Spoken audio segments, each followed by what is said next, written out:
दुनिया का सबसे बड़ा चर्च का संस्थापक डॉक्टर पॉल यंगीचो कैसे परमेश्वर के वचन पर विश्वास करने के द्वारा उसे भयानक रोग से चंगाई मिला।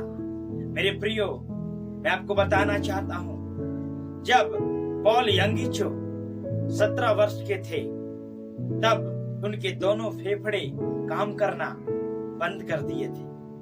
मैं आपको बताना चाहता हूँ, उसके दोनों फेफड़े काम नहीं कर रहे थे। वो मृत्यु की सैया में पड़ा हुआ था। उसके पिता ने हर जगह उसे डॉक्टर के पास लेकर गए, लेकिन उसका कोई इलाज नहीं मिला। डॉक्टर ने भी जवाब दे दिया। लेकिन मेरे प्रियो, एक लड़की आई जिसके अंदर प्रभु ने ये बोझ डाला। वो बड़े बोझ के साथ यंगीचो के पास आई। वो प्रभु के वचन, नए नियम को लेकर आई और वो यंगीचो को प्रभु यीशु मसीह के बारे में बताने लगी। और वो यंगीचो को नया नियम गिफ्ट किया और कहा, इसे पढ़ो। इसे पढ़ने के द्वारा तुम चंगे होगे, तुम चंगे हो जाओगे। प्रभु यीशु मसीह तुम्हें मृत्यु की सैया से बचाएगा। मेरे प्रियो, डॉक्टर पॉल यंगीचो बौद्ध धर्म के अनुयायी थे। उन्होंने कहा, मैं ऑलरेडी बौद्ध धर्म का अनुयायी हूं। और उन्होंने कहा, तुम यहां से चली जाओ, मुझे तुम्हारे यीशु की जरूरत नहीं है। और उसने उसे जलील करके और उसके बाइबल को फेंक दिया और कहा, यहां से चले जाओ। वो लड़की चली गई। वो लड़की फिर दूसरे दिन आई उसके पास और कहा, ब्रदर, मैं आपके लिए प्रार्थना करती हूं। आप इस वचन को पढ़िए, ये वचन आपको चंगा करेगा। ये परमेश्वर का जीवित वचन है, ये आपको चंगा करेगा। मेरे प्रियो, यंगीचो को उस पर गुस्सा आया। जब मैं पढ़ रहा था यंगीचो के बारे में, तब मैं काफी प्रभावित हुआ।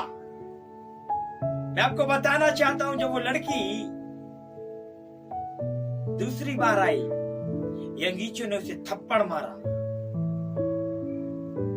उसे जलील किया, उससे अपमानित किया और फिर दोबारा भेज दिया। तीसरे दिन वो लड़की फिर आई।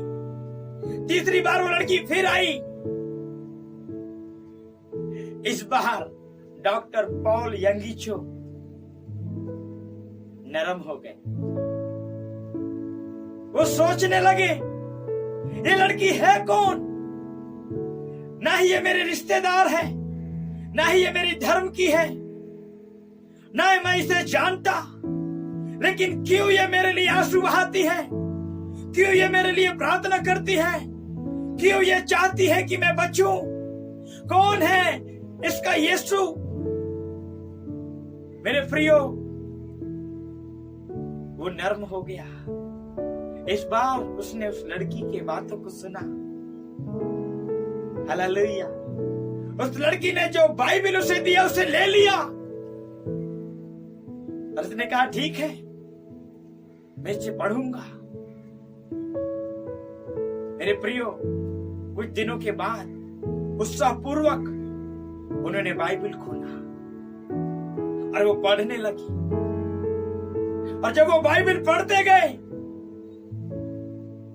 तब वो प्रभु यीशु मसीह के बारे में जानने लगी।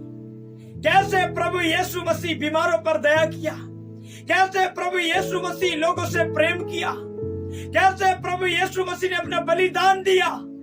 मेरे प्रियो, डॉक्टर पॉल यंगीचो उस बाइबल को पढ़ते हुए वो डूब गए इस बाइबल में। और जहां जहां चंगाई के वचन लिखे हुए थे, वो घोषणा करने लगे और उनकी तबीयत में सुधार आने लगी।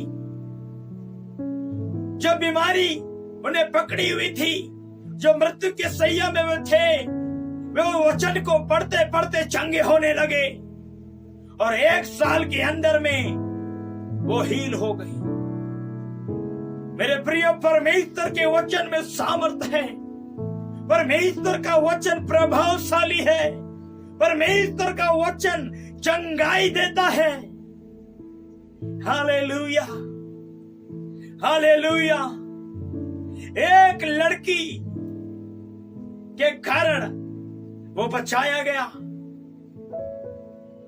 और वो बचाया गया व्यक्ति आज दुनिया का सबसे बड़े चर्च का संस्थापक है। मेरा प्रियो, आज आपके अंदर में भी बोझ आना चाहिए। आज आप भी अपने बोझों को उठाएं और इतने आत्माओं को बचाना है। आप करोड़ों आत्मा को नहीं बचा सकते, लेकिन आप 1 को बचा सकते हैं, आप 2 को बचा सकते हैं, आप 3 को बचा सकते हैं, आप 100 को बचा सकते हैं। जितना आप बचा सकते हैं, आप कोशिश करें कि आप आत्माओं को बचाएं। मेरे प्रिय, परमेश्वर का वचन हालेलुया सामर्थी है, प्रभावशाली है। डॉक्टर पॉल यंगीचो को परमेश्वर के वचन में चलना है। उस एक लड़की के बोझ ने